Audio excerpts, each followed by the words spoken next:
세상을 바꾼 과학, 세상을 바꿀 기술을 알아보는 테코노미 시간입니다. 오늘도 이독실 과학평론가와 함께합니다. 어서 오세요. 안녕하세요. 예, 이제는 1시간 동안 우리가 과학 관련한 소식과 정보를 풀어주게 됐습니다. 네, 축하드립니다. 아유, 감사합니다. 예, 저희가 4월 들어서 개편을 하는데 열화 같은 성원으로 이 과학을 시간을 늘려야 된다. 진짜 많았어요. 네, 맞습니다. 네. 그래서 오늘 그 첫 시간인데 오늘 뭐 어떤 건가요? 오늘 태양에 관련된 사실 시간이 늘어났기 때문에 충분히 이야기를 다룰 수 있게 됐잖아요. 그래서 사실 얼마 전의 소식이긴 했습니다만 계기 일식에 관한 이야기를 하면서 일식이 왜 이렇게 잘 안 일어나지? 월식이랑 차이는 뭐지? 과거엔 이걸 어떻게 알았지? 이런 내용들을 한번 훑어보다 보면 좀 흥미로운 포인트들이 있습니다. 네. 그래서 다뤄보려고 합니다. 저도 공부한 지 좀 됐으니까 간단히 상식 차원에서 다시 한 번만 점검해 보면 네. 일식이니까 달이 태양을 가리는 거 맞나요? 맞습니다. 다행이다. 식이라고 하는 게 이제 좀 먹는 거예요. 예. 그래서 일이 태양이 좀 먹어지는 겁니다. 한자로 딱 이해하니까 딱 되네요. 그럼 월식은 달이 좀 먹어지는 거. 맞습니다. 그러니까 태양이 달을 가리는 거. 달의 지구의 지구 그림자가 태양을 그 그렇게 달을 되는 가리게 거군요. 되겠죠. 예, 알겠습니다. 자, 그러면 계기일식부터 조금 기본적인 거 설명해 주세요. 네, 기사가 많이 나왔어요. 많은 분들이 보면서 저거 나 아는 건데 했을 텐데 아마 해를 품은 달이라고 기사 제목에서 많이 나와서 흥미로웠습니다. 이 드라마 제목 때문에 그랬던 것 같은데요. 저는 좀 아리송했어요. 해를 품은 달이라고 할 수 있나? 달이 품은 해라고 해야 될 것 같은데 개인적으로. 그럴 수도 있겠네요. 그렇죠. 달이 태양을 가리는 네. 셈이 되는 거거든요. 문제는 달이 잘 안 보인다는 거죠. 예. 그래서 태양이 그냥 싹 사라지는 것처럼 보이는데요. 이 일식이라고 하는 것이 잘 안 일어납니다. 예. 생애 단 한 번 제대로 된 일식을 경험하기조차도 쉽지 않을 정도로 여러 가지 조건들이 맞아야만 하거든요. 자, 첫 번째 조건을 먼저 생각해 볼게요. 태양이 움직이는 경로가 정해져 있고요. 네. 달이 움직이는 경로도 정해져 있습니다. 네. 그래서 태양이 움직이는 경로를 보면서 우리가 어떤 해에서 뭐 춘분이니 추분이니 하지 동지 이런 것들 알지 않습니까? 예. 그런데 이 경로가 일치하면 좋은데 살짝 어긋나 있어요. 예. 흔히 태양이 지나가는 경로를 황도라고 부르고요. 예. 달이 지나가는 경로를 백도라고 부르는데 복숭아 종류처럼. 황도 좋아하십니까? 백도 좋아하십니까? 저는 황도예요. 저도 황도를 좋아합니다. 근데 이 두 개가 일치하지가 않는데 우리가 태양계 안에서 지구와 달이 어떻게 움직이는지를 머릿속으로 좀 시뮬레이션 해보면 훨씬 이해가 쉬워요. 네. 제가 피자를 좋아해서 예. 피자를 예를 들자면 피자 한가운데 태양이 있는 겁니다. 네. 그리고 지구는 치즈 크러스트 주위를 말하자면 테두리. 돌고 있는 테두리를 돌고 있는 그런 상황인 거죠.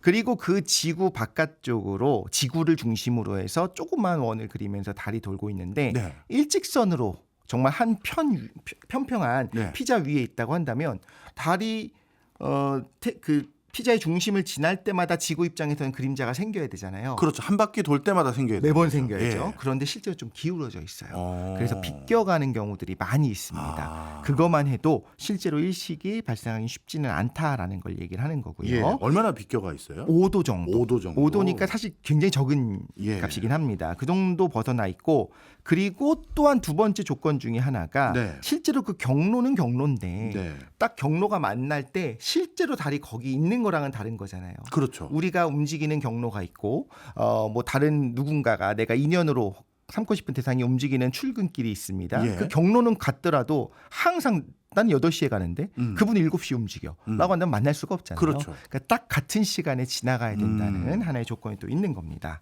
자, 두 번째 조건인데요. 그 만나는 조건과 더불어서 금음달이어야 됩니다. 금음달이요. 네. 자, 우리가 보통 금음이라고 하면 달이 안 보이는 거잖아요. 네. 보름달이 가장 밝게 보이는 거고요. 보름달은 요즘 또 인기 있는 빵이기도 한데요. 달이 왜 빛나냐? 달이 빛나는 이유는 태양빛을 반사해서인 거죠. 스스로는 빛을 못 내니까요. 그럼 달이 보름이라는 건 어떤 의미냐면요. 지구 반대쪽, 내가 볼 때 달이 보름이다라고 하는 거는 내 뒤통수 저 뒤쪽, 말하자면 지구 저 반대쪽에 태양이 있는 겁니다. 네. 그래서 태양이 달을 온전히 비추고 우리가 빛을 보는 건데 그럼 이런 생각이 들죠. 잠깐만. 이 지구 뒤에 태양이 있어서 달이 보이는 거다라고 하면 그럼 지구 그림자에 가려져야 되잖아라는 생각을 하는 게 당연해요. 네. 저도 그렇게 생각했고요. 그런데 실제로는 아까 말씀드린 것처럼 궤도가 살짝 어긋나서 사실 완전한 보름을 보는 게 아닙니다. 살짝 비껴가 있어요. 예. 하지만 우리가 볼 땐 예쁜 동그라미 모양의 달을 보는 거고요. 네. 자, 그런데 이런 경우에도 완벽하게 정확하게 우리가 지금 달을 보고 있는데 우리 뒤통수 뒤쪽으로 저 뒤쪽 지구 뒤쪽으로 태양이 정확히 있으면 지구 그림자가 달을 가릴 수 있겠죠. 예. 이런 경우를 우리가 월식이라고 부릅니다. 예. 그런데 월식은 자주 일어나요. 지금 기사 같은 거 생각해봐도 저도 몇 번 봤고 아마 우리 일생에서 여러 번 일어나게 되는데 지구가 커서 그렇습니다. 지구가 커서 달 주변에 달이 그 커다란 지구 그림자에 들어간 일들은 뭐 심심찮게 일어나요. 그러니까 나름대로 기울어져 있음에도 불구하고 지구가 크니까 네. 그 각도와 상관없이 자주 가려지겠네요. 맞습니다. 제가 이제 파리와 저를 좀 비교를 하자면 네. 파리가 제가 앞을 쓱 지나가면서 파리한테 저 빛을 전구 빛을 가리는 건 쉽죠. 네. 근데 파리가 제 앞에 서서 전구 빛을 가리면 하필이면 제 눈 바로 앞을 파리가 그래야 지나가야 돼요. 되네. 이건 쉽지가 않거든요. 야, 그렇네요. 그렇기 때문에 월식은 꽤 자주 일어나는데 자 반달은 그러니까 상식적으로 이렇게 생각할 수 있어요. 왜 반만 보일까? 예. 태양이 딱 보이는 그쪽에 있는 겁니다. 그래서 그 음. 부분만 빛이 비춰져서 보이는 상황이 된 거고요.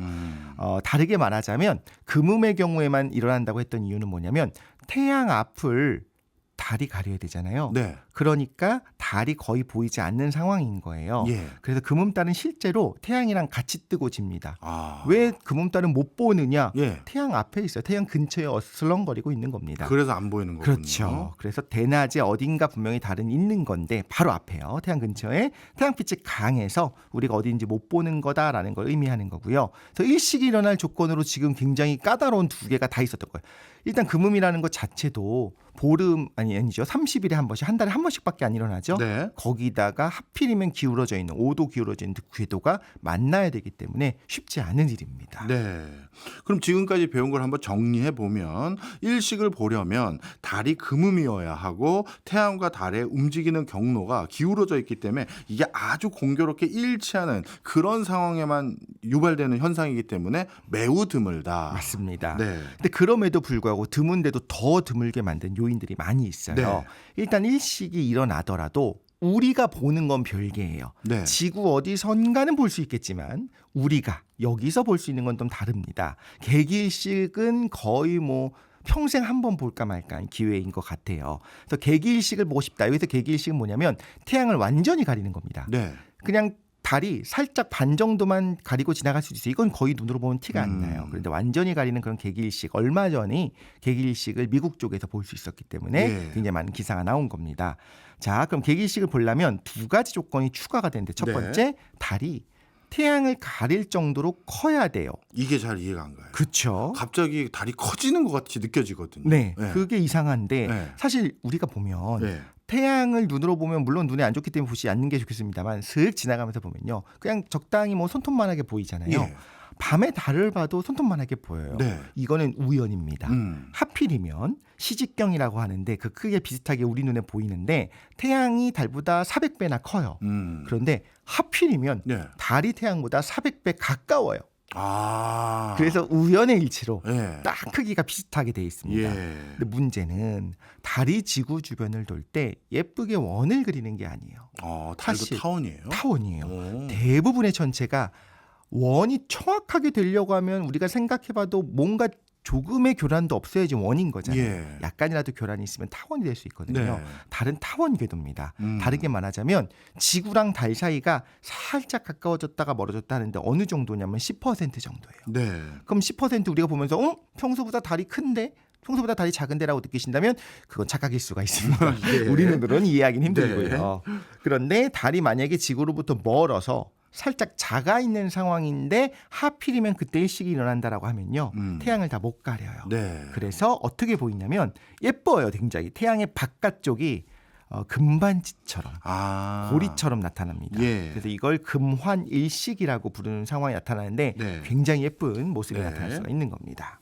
그리고 달과 태양이 사실 생각보다 빨라요. 네. 지구가 자전하기 때문에 빨리 움직이는 것도 있지만 달이 지구를 공전하는 것도 생각보다 빠릅니다. 네. 그래서 망원경으로 달을 좀 보시는 분들이 보면요. 천천히 달이 흘러가는 게 보여요. 네. 이거는 지구의 자전 때문인 것도 있고 달이 공전하기 때문도 있습니다. 네. 금환일식도요. 태양의 한가운데에 달이 딱 들어가는 순간이 예쁘다고 보고 있으면 금세 몇 초 만에 어긋나기 시작해요. 예. 그래서 굉장히 빨리 끝난다라는 거고요. 개기일식이든 금환일식이든 저 멋진 광경을 보려면 평생 한 번이라도 보려면 또 하나의 조건이 추가가 되는데 뭐냐면 달의 정말 그 그림자 부분에 우리가 딱 있어야 돼요. 네. 근데 아까 말씀드린 것처럼 지구는 커요. 달은 작습니다. 그럼 저 멀리 태양이 있는데 그 앞을 딱 가린다고 했을 때 지구 어딘가에서는 일식이 꽤 자주 일어납니다. 네. 어느 정도 하면 1년에 한 2번 이상은 일식이 일어나고요. 완벽히 가려지는 개기 일식도 한 2년 정도에 평균적으로 한 번은 나타나는데 예. 어디서 나타나느냐? 하필이면 우리가 있는 곳, 우리 지금 입장에서 말씀은 서울이 될 것이고 예. 남한의 우리 대한민국의 어떤 도시를 지나가는 일은 굉장히 드물기 때문에 예를 들면 이런 거예요. 밤에도 일식이 일어납니다. 네. 무슨 말이냐? 당연히 한반도는 밤이지만 예. 저 바깥쪽 중남미 쪽은 아. 낮일 수 있는 거잖아요. 이렇게 일어날 수가 있다라는 겁니다. 그래서 한반도가 낮을 때 일식이 일어나도 하필이면 우리가 살고 있는 이 내 머리 위를 지나갈 가능성은 굉장히 낮은 건데요. 네. 우주에서 달 그림자를 한번 찍어보면 어느 정도냐면요. 진한 부분, 정말 개기일식 일어나는 부분이 태풍 정도 사이즈밖에 안 돼요. 그러니까 딱 그만한 위치로 달이 하필이면 그런 이벤트가 네. 과연 잦을 것이냐, 잦지는 않다라는 거죠. 네.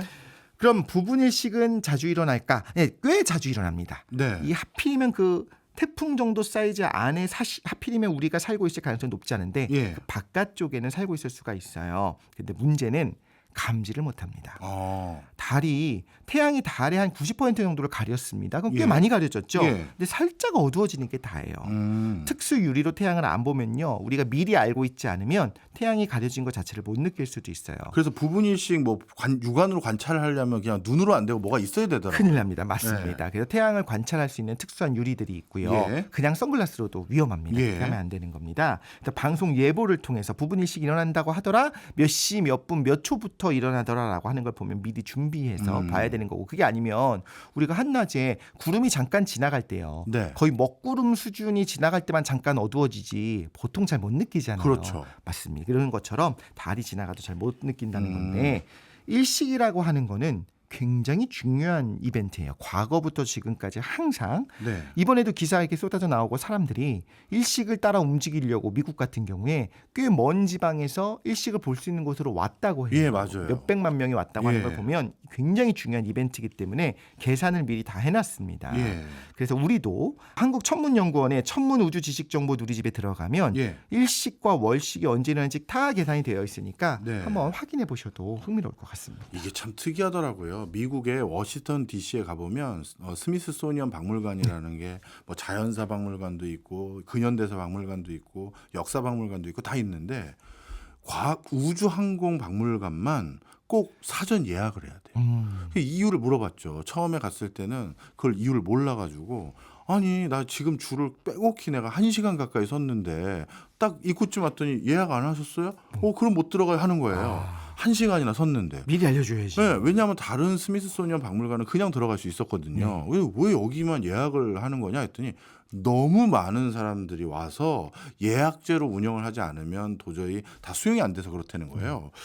이상하게 다른 과학 분야보다도 우주항공 분야가 이렇게 사람들에게 각광을 받더라고요. 방금 일식도 정말 먼 거리에 있는 사람도 몇백만 명씩 와서 보고 하니까요. 왜 그런 거예요? 그 정도로 중요한 이벤트면서도 이걸 한번 겪어본 분, 저는 겪어본 적이 없어서 네. 모르겠는데 너무 묘한 느낌이 돼요. 한낮에 딱 가려지는 순간에 심지어 태양을 보지 않아도 갑자기 캄캄해지고 밝은 별은 보여요. 갑자기 한낮에. 네. 그 정도의 상황이 되는 것이기 때문에. 그리고 과학적으로도 중요한 게, 우리가 예전에 아인슈타인을 다루면서 한번 했습니다만 상대성 이론이 맞다라는 걸 검증하기 위해서도 태양 바로 주변에 있는 다른 천체, 별의 사진을 찍었어야 됐어요. 네. 그걸 할 수 있는 거는 개기일식이어야 됐고 그 개기일식이 일어나는 장소를 가기 위해서 영국의 에딩턴 경이 네. 실제로 프린세프의 섬으로 가기도 하고 남미 쪽으로 가기도 해요. 예. 이런 것들은 태양 때문에 안 보이는 주변을 볼 수 있다라고 하는 놀라운 이벤트들이기 네. 때문에 많은 분들이 관심을 갖는 것 같습니다. 네. 자, 그렇다면 저는 이번에 있었던 이 계기일식은 놓쳤어요. 그러면 다음번에는 우리 이독실 평론가님 손 붙잡고 조그만 일식이라도 보려고 가려고 한다면 그 일식 어떻게 알아보는지 좀 일정 좀 알려주세요. 네, 일단 예정되어 있는 건 좀 말씀드릴 건데요. 한번 천문연구원에서 이제 확인하실 수가 있고 네. 거기 있는 가장 빠른 일식부터 설명을 드려볼게요. 올해 있습니다. 네. 10월 2일이 되면 금환 일식, 그 예쁜 금반지 모양의 일식이 있는데 태평양 남부에서 남미 쪽에서만 관찰이 되고요. 내년 3월 29일에는 대서양에서 부분만 보이고요. 예. 내년 9월 20일에는 태평양에서만 보이고요. 부분이요. 그다음에 2년 후에 26년 2월 17일에는 남극과 인도양 남부, 26년 8월 10일은 북극과 대서양, 이거 딱 보면 네. 하필이면 이런 식으로 계기일식과 부분일식, 금환일식이라는 거 보면요. 약 올리는 것 같지. 아니 예. 왜 한반도는 안 지나가? 아니 좀 전에 제가 손 붙잡고 같이 가보려고 했더니만 이게 뭐 대서양, 남극, 북극 뭐 못 가네요. 그러니까요. 근데 얘기를 들어보면 예. 말씀하신 것처럼 의식 지역이 대부분 바다가 있어요. 태평양을 지난다, 대서양을 지난다, 남극해를 지난다 이렇게 되는데 당연한 이유가 뭐냐면요. 우주에서 지구를 보면 뭐가 보일까요? 바다죠. 대부분 바다예요. 그렇죠. 그러니까 당연히 확률상 바다일 확률이 높은 거고요. 예. 우리가 손잡고 갈 수 있는 그 부분일식을 볼 수 있는 거는 예. 2030년 6월 1일에 있습니다. 이야. 또 6월 1일이에요. 6월 예. 1일이 되게 특별한 제 생일인데요.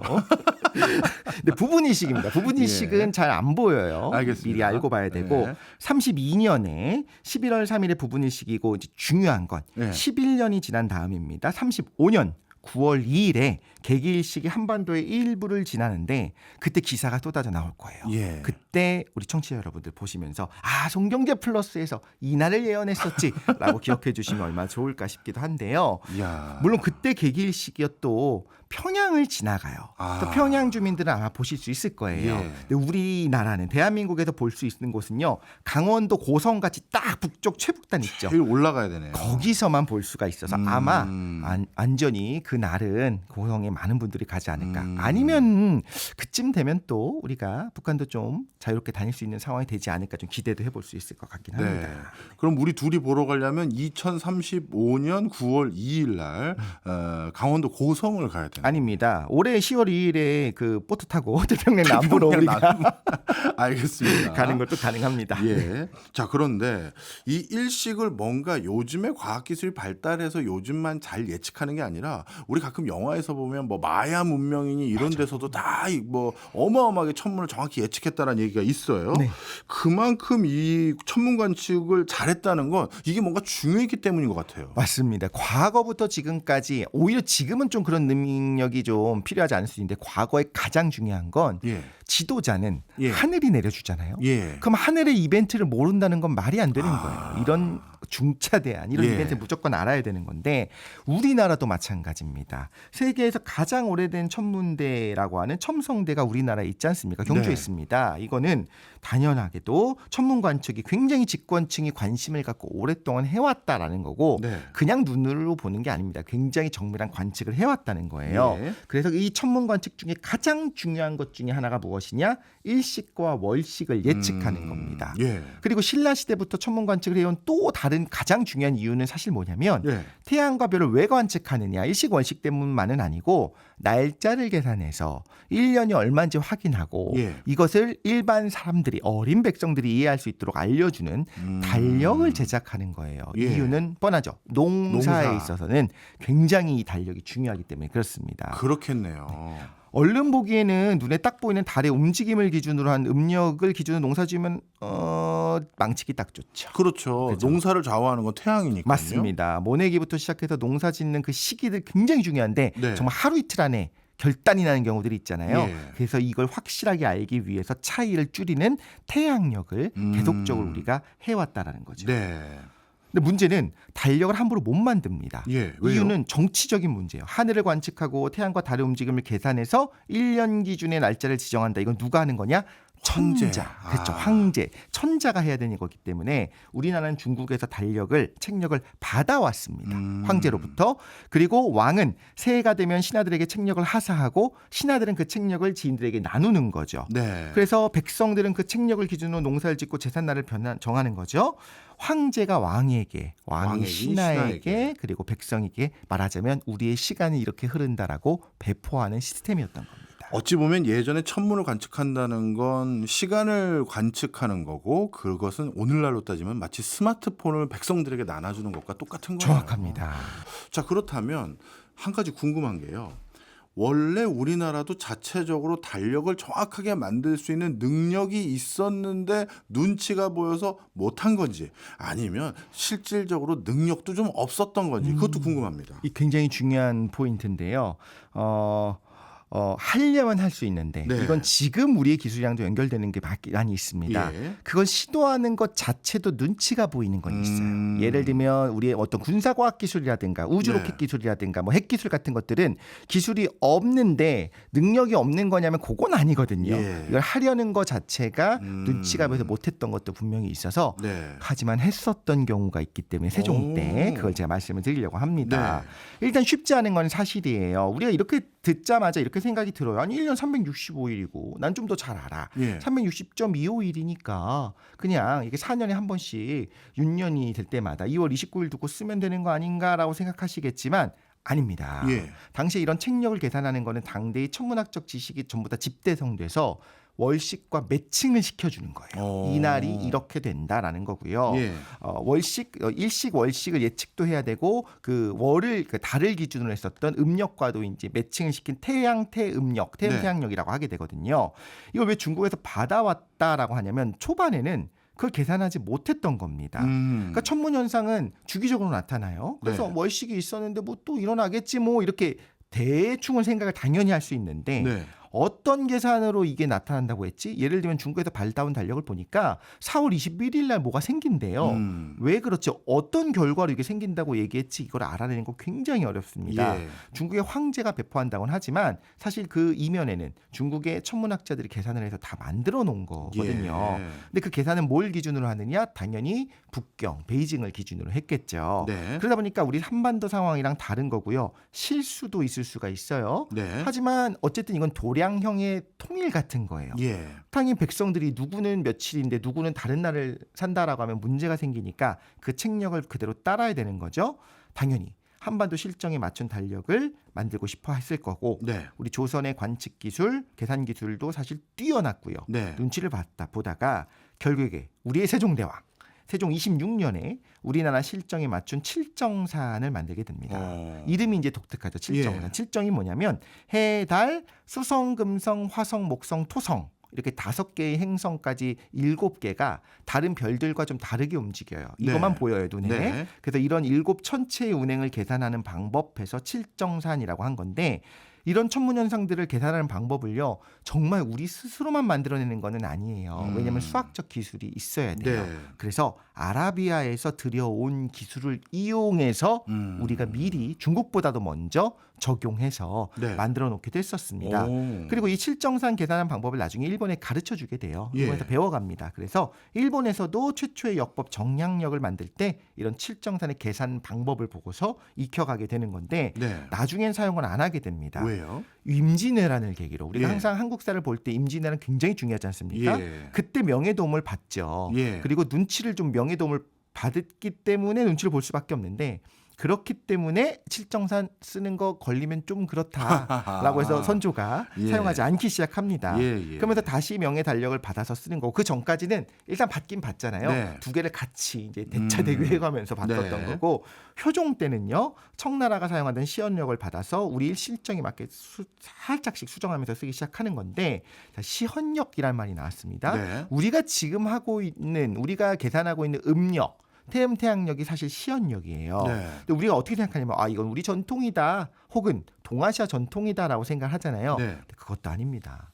청나라가 시언력을 계산하기 위해서 서양의 천문학 지식을 받아들인 거예요. 네. 예를 들면 이런 게 있어요. 시언력을 어떻게 계산했느냐? 케플러 법칙 있죠? 예. 그걸 이용해서 계산한 게 들어가 있습니다. 예. 그래서 동서양의 만남이라고 좀 볼 것 같고요. 이런 달력의 원리를 파악하는 게 어려워요. 예. 조선 입장에서도 시언력의 원리를 파악하고 싶은데 알아야지 이걸 바꿀 수 있잖아요. 조선 예. 실정에 맞게. 근데 이 날짜가 왜 이렇게 변하지? 일식이 왜 이때 일어난다고 얘기하는지 아는 게 쉽지 않은 건데 이걸 하려면 뭘 해야 되느냐? 흔히 말하는 리버스 엔지니어링, 역공학이 필요한 겁니다. 네. 결과는 알아요. 달력은 있어요. 근데 왜 이렇게 계산됐는지 원리 파악하는 게 너무 어렵기 때문에 이걸 실제로 시연력 이렇게 계산한 거구나라고 파악하게 된 거는요. 1700년대 초가 되면 이야. 특종 때나 돼서 가능해졌습니다. 그렇군요. 달력 계산하는 게 생각보다 쉽지가 않네요. 네. 이걸 또 그렇게 계산을 정확히 했는지 일종의 검사를 하려면 일식과 월식의 날짜와 비교하는 그런 작업이 필요한데 맞습니다. 근데 일식 월식도 계산하기가 어렵잖아요. 맞습니다. 솔직히 이렇게 생각해 볼게요. 우리 둘이서 예. 둘이 타임머신을 타고 조선초로 갔습니다. 예. 그러고서 이제 세종대왕 앞에 가는 거죠. 예. 우리 미래에서 왔고 네. 달력 우리가 만들어 드리겠습니다. 할 수 있을까 모를 겁니다. 저희들이 못할 것 같아요. 못할 것 같아요. 예, 아무리 독실평론가랑 갔어도 네. 괜히 그냥 사형이나 당할 것 같은데. 그렇습니다. 매우 철화가 될 것 같은데 우리가 이런 얘기를 할 수 있죠. 사실은 지동설이 맞습니다도 얘기할 거고 1년에 360.251입니다라고 얘기하면요. 아마 제 생각에는요. 당시 학자들이 있을 거예요. 우리도 알아요. 오. 이 정도 다 알아요 했을 예. 겁니다. 이걸 갖고 계산하는 건 또 다른 문제고요. 왜냐하면 복잡한 타원 궤도를 식으로 계산해야 되는데 주기도 알아야 되죠. 그림자가 어딜 지나갈지 지역을 정확하게 정밀하게 재서 예측을 해야 되죠. 이게 굉장히 정밀한 관측의 결과를 포함해서 시뮬레이션을 해야 되는데 네. 계산기도 없잖아요. 손으로 다 하는 겁니다. 네. 근데 어쨌든 이 어려운 계산을 해냅니다. 음. 그래서 일식이 있을 때마다 실제로 조선에서 어떻게 했냐면요. 왕이 대궐 뜰에 다 모여요. 예. 신하들과 모여서 미리 제사 때 입는 옷이 있으면 천단복이라고 있습니다. 예. 이걸 입고서 삼가고 있다가 일식이 시작되면 다시 해가 날 때까지 이제 해가 나왔으면 좋겠어요. 해 나와주세요라고 하는 이걸 구하는 의식인 구식례를 했다고 합니다. 그래서 일식 월식 같은 건 식을 구해달라라는 의미로 구식례를 했는데요. 네. 왕을 상징하는 해가 빛을 잃어버리는 게 일식이잖아요. 예. 어떤 문제가 있느냐? 네. 정통성에도 문제가 생기고요. 백성의 동요가 있을 수가 있어요. 왜요? 느낌상 아니 왕이 부덕하니까 하늘이 저런 이상한 일을 한다. 예, 예. 그리고 만약에 가렸다가 다시 안 나면 어떡하냐. 그래서 미리 왕이 다 알고 있었고 기도를 해서 일식이 일어났지만 이걸 구해냈다. 이런 메시지를 보여야 되는 건데 그렇군요. 자 우리가 착각하기 쉬운 걸 말씀드릴게요. 네. 조선 사람들이요. 당시에 진짜로 하늘이 노해가지고 경고의 메시지로 태양이 사라졌다고 생각했을 거냐? 아니에요. 다 그래요? 알고 있었죠. 그래요. 달이 태양을 가리는 걸 알고 있었으니까 계산을 할 수 있었다는 겁니다. 네. 근데 중요한 건 상징이거든요. 예. 이런 천문현상이 백성에게 동요를 일으키거나 반란을 일으키려는 사대부들한테 명분을 부여할 수 있으니까 이런 의식을 하는 건데 아까 제가 30년 6월 1일을 말씀드리면서 제가 이거 하면서 이 특별한 날이다 했잖아요. 네. 이거야말로 얼마나 이게 비과학적입니까? 이게 무슨 의미가 있어요? 하지만 예. 우리는 인간은 여기에다가 의미를 부여하려고 하는 뇌를 가지고 있는 거죠. 바로 내가 뭐 달을 삼켜 먹는 그날에 태어난 사람이다 이렇게 주장할 수 있으니까 얼마나 좋습니까? 뿌듯한 겁니다. 이제 세종실록에 이런 기사가 있어요. 세종 4년 1월 1일입니다. 예. 임금이 소복을 입고 네. 인정전에 월대위에 나가서 일식을 구하는데 여기서 구하는 건 이제 구명하고 구원하고 이거예요. 백관들도 또한 소복을 입고 조방에 모여서 일식을 구하니 해가 닿지 빛이 났다. 네. 임금이 섬돌로 내려와서 해를 향하여 4번 절하였다. 추보가 천체 운행을 관측하는 거예요. 추보하면서 일각을 앞당긴 이유로 술자 2,000봉에게 곤장을 쳤다라는 건데 네. 야, 이거 흥미로운 지점이 있습니다. 일식을 예측한 거예요. 첫 번째. 네. 두 번째는 일각이 15분 정도거든요. 네. 15분 먼저 일어난다고 예측했던 그러니까 실제로 예측했던 시간에 안 일어나고 15분 후에 일식이 일어났어요. 예. 그랬기 때문에 이걸 예측했던 관리가 곤장을 맞았습니다.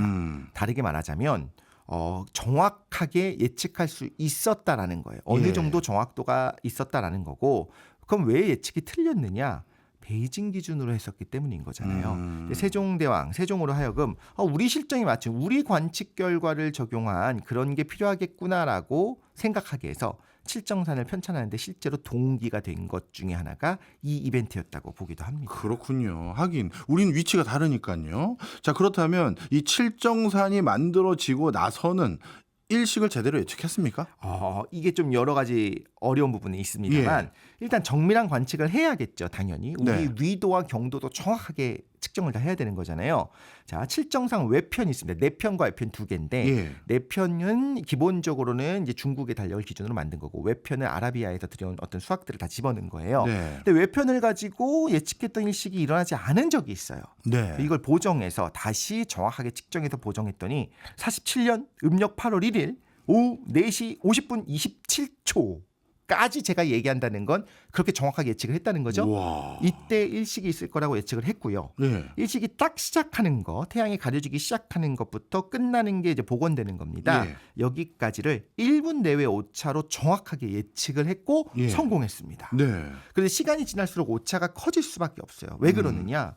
지구의 자전축도 조금씩 변해요. 네. 근데 이 주기가 굉장히 크기 때문에 실제로 이 시대를 살아가는 동시대를 살아가는 우리는 얘가 변하고 어떤 주기로 변하는지 알기가 쉽지가 않죠. 이때는 더 못했을 거고요. 예. 공정궤도도 조금씩 변할 수밖에 없거든요. 그래서 당시의 결과를 적용했었던 칠정사는 당시의 일식과 월식은 높은 정확도로 예측을 했는데 네. 당연히 우주의 보편적인 내용을 담고 있는 건 아니니까 시간이 지날수록 오차가 커지게 돼서요. 뒤로 갈수록 그러니까 아예 세종대왕 이후에 한참 지나게 될 때는 점점 오차가 커진 겁니다. 예. 그 제 생각인데요. 이건 뒤로 가면요.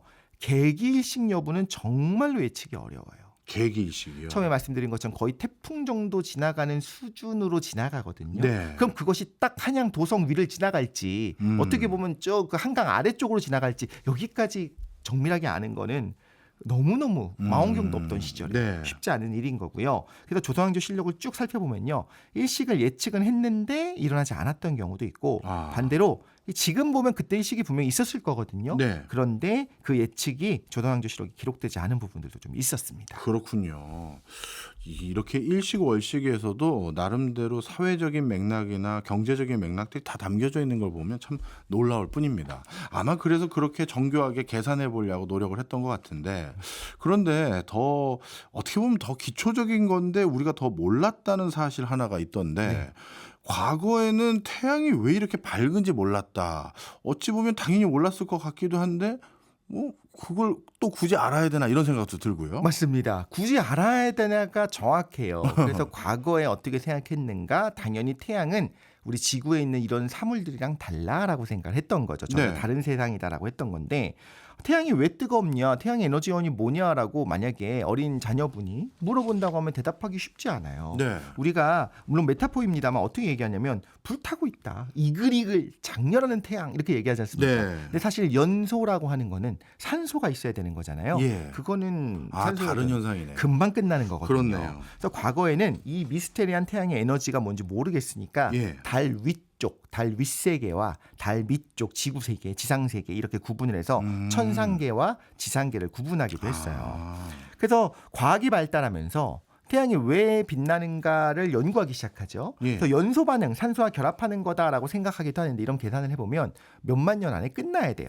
이렇게 오랫동안 있을 수가 없어요. 근데 그때 이미 지구 나이가 수십억 년인 걸 알고 있었거든요. 예. 뭔가 이상한 거고요.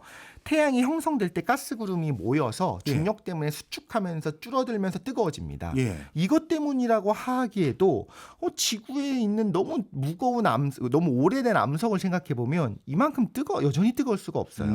그래서 태양이 이렇게 수십억 년 동안 빛난다는 거는 사실 미스테리였습니다. 예. 그래서 뭔가 있겠지 뭐라고 생각했었던 건데 네. 자, 지금 우리가 아는 사실이 뭐냐?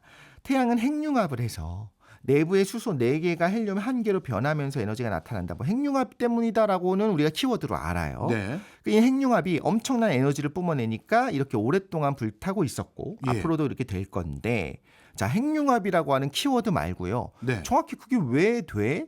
어떻게 가능해라는 걸 알려면 예. E는 mc제곱이라고 하는 식이 있어야 돼요. 질량 에너지 등가예요. 예. 질량 에너지를 변한다는 거고 이 식이 어디서 나왔냐면 특수상대성 이론이니까 아인슈타인이 알아낸 겁니다. 예. 그 말은 이 아인슈타인 논문이 전에는 몰랐구나. 몰랐어요. 아. 그냥 뭔가 신비한 뭐가 있구나였던 거고 아인슈타인이 알아내기 전에는 몰랐다는 건 사실 100년밖에 안 됐다는 겁니다. 그렇네요. 태양이 이렇게 계속해서 불타오른다는 표현을 할 정도로 계속해서 밝은 이유를 최근에 한 거네요. 맞습니다. 자, 그러면 우리가 불타오른다라고 표현한 것처럼 태양은 실제 뜨겁잖아요. 네. 그러면 이 E는 mc 제곱에 따르면 질량의 에너지로 변하는데 그게 운동 에너지로 바뀔 수도 있고 다른 형태로 형태로 바뀔 수도 있는데 왜 온도로 이렇게 상승으로 이어졌을까요? 실제로 이제 말하자면 태양의 아주 깊숙한 곳에서 일종의 수소폭탄이 계속 터지고 있다고 보면 돼요. 예. 그럼 운동 에너지로 바뀌었다고 할 수 있겠지만 그 운동 에너지가 결국엔 바로 옆에 있는 다른 수소를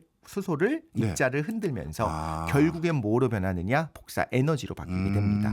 그러니까 많이 실제로 운동 에너지가 열 에너지랑 같다라고 하는 거를 발견한 과학자 이름을 따서 줄이라고 하기도 하는데 네. 실제로 물을요 막 휘저으면요 네. 온도가 올라가요. 그래요. 근데 굉장히 많이 휘저어서 내 근육의 온도가 더 빨리 올라갈 예. 것 같긴 합니다. 근데 태양의 표면 온도가 5,800켈빈, 그러니까 5,500도 C 정도 돼요. 네. 이걸 우리가 흔히 말하는 주광색인 거고요. 네. 어떤 물질이든 이 정도 높은 온도가 되면 뭐든지요. 자기의 에너지를 방출하면서 빛을 내게 되는데 살짝 노란 느낌이 딱 납니다. 네. 근데 이제 보통 사진 찍을 때 색온도를 맞춰라, 뭐 화이트 밸런스를 맞춰라 이런 얘기들 하지 않습니까? 네. 한낮에 태양광 하에서의 색을 제대로 나타낼 때 색온도를 5,800K로 설정하는 이유가 뭐냐? 태양의 표면 온도가 딱 그 정도기 때문인 거예요. 그런데 우리가 궁금한 건 이게 아니죠. 태양 중심부 얼마나 뜨거울까 궁금하잖아요. 네. 여기의 온도가 실제 핵융합이 일어나는 부분이 1,500만 도 정도예요. 이야. 굉장히 높으면서도 좀 의외인 게 예. 1억 도가 넘는 게 아니었어라는 생각을 하는데 왜 그러냐 우리가 기사를 많이 봤어요. 네. 인공 태양을 우리가 만들려고 한다. 핵융합 발전을 하려고 한다. 그때 필요한 온도가 1억 도가 넘다. 이런 얘기들이 많이 나오거든요. 그렇네요. 그럼 인공 태양이라고 하는 핵융합은 뭐냐면 지구에서 핵융합을 일으키는 건데 흔히 기사를 보면 우리나라 한국형 토카마 K스타가 있습니다. 그래서 1억 도의 온도를 몇 초 동안 달성했다 이런 이야기가 기사가 나오거든요. 예. 그럼 당연히 태양에서도 1억 도가 돼야 되는 게 아니야라는 생각을 할 수 있거든요. 네. 그런데 태양은 질량도 엄청나고요. 압력이 정말 거대한 압력을 받고 있습니다. 예. 중심부 수소들이 외부에서 엄청난 압력을 받는데 얼마냐면 2,650억 기압이에요. 이야. 엄청난 압력을 받고 있기 때문에 예. 서로 바짝바짝 붙어 있어요. 예. 밀도가 높죠. 이런 경우에는 온도가 1억 도까지 안 높아도 네. 순간적으로 특히 양자역학적으로 터널링 이펙트라고 터널링 효과가 있는데요. 실제 에너지로는 가까이 갈 수가 없는데 네. 어느 순간 순간 이동하듯이 쓱 하고 옆으로 가는 게 가능해요. 예. 이게 확률적으로 예. 일어나기 때문에 확률적으로 안정적인 핵융합 반응이 일어나려면 1,000만 도가 넘어야 되는 거고 예. 태양 중심은 1,500만 도 정도 온도지만 압력이 높기 때문에 지금 안정적으로 핵융합 반응을 하고 있는 겁니다. 만약에 지금 말씀드린 내용을 바탕으로 우리나라 토카인 K스타에서 압력을 더 극단적으로 높이면 1억 도까지 갈 필요가 없어지는 거예요? 맞습니다. 근데 이렇게 압력을 높이는 게 굉장히 훨씬 더 온도 높이는 것보다 어렵거든요. 어려워요. 압력을 높이면 그 안에 있는 그 뜨거운 에너지를 많이 가지고 있는 입자가 바깥으로 튀어나오려고 하잖아요. 토카막을 유지하려면 요 입자들을 어떤 구간 안에 가둬놔야 돼요. 예. 그래서 자기장의 방식을 써서 가두려고 노력을 하는데 만약에 압력을 높이려고 입자를 많이 넣으면 토카막이 그냥 녹아버릴 수, 잘 안 구워져지는 거죠. 그래서 압력을 선택하기보다는 온도를 올리는 걸 요즘 하는 거군요. 맞습니다. 알겠습니다. 그다음에 말 나온 김에 요즘 핫한 헬륨3라는 게 있어요. 이게 달에서 채취하려고 노력한다고 들었는데 또 이것도 따지고 보면 이 원소가 만들어진 게 태양에서 만들어진 거라는 소리가 있는데 이건 뭐예요? 맞습니다. 헬륨이라는 것 자체가요 태양에서 발견이 됐어요. 태양의 스펙트럼을 보다 보니까 예. 이제 뭔가 이렇게 뉴턴이 만들어낸 그 프리즘을 갖고 스펙트럼을 보는 거예요. 그런데 그 어떤 원소마다 어떤 선들이 나타나야 되는데 네. 지구에서는 한 번도 본 적 없는 선이 태양에서만 유독 나타나는 겁니다. 예. 그래서 이 원소는 태양에만 있구나. 그래서 태양신 헬리오스의 이름을 붙여서 헬륨이라고 명명을 한 겁니다. 예. 지구에는 헬륨이 있었어도 과거에 있었지만 너무 가벼우니까 오랜 시간이 지나서 전부 다 사라져 버리게 돼요. 예. 근데 달에는 왜 있느냐? 태양풍을 달이 계속 맞고 있잖아요. 네. 그러면서 태양으로부터 공급된 헬륨3가 달 마음속에 탁 붙어버리는 겁니다. 네. 근데 이상하죠. 지구에 헬륨이 있는데 나 헬륨 가스, 헬륨 풍선 갖고 논 적이 맞아요. 있는데 싶잖아요. 지구의 헬륨은 태양에서 공급되는 헬륨이 아니고요. 예. 지구 내부 깊은 곳에서 우라늄이 있지 않습니까? 네. 말하자면 천연 원자로가 우리 지구 안에 있어요. 이런 천연 방사성 원소가 붕괴하면서 알파 입자라고 하는 걸 만들어내는데요. 예. 그 알파 입자는 마치 쿠키를 부러뜨리면 나오는 조각 같은 거예요. 예. 이게 바로 헬륨 원자 핵입니다. 그래서 지구에서 생산되는 헬륨은요, 저 깊은 곳에서 석유를 시추할 때 뭔가 가스가 나와요. 네. 그게 바로 헬륨인 헬륨가스. 거고요. 천연 원자로의 핵 폐기물이라고 보시면 되고요. 네. 헬륨은 이제 방사능은 없습니다만 예. 헬륨 풍선 가지고 놀아도 방사선으로부터는 안전하니까 그 걱정은 안 하셔도 괜찮습니다. 네.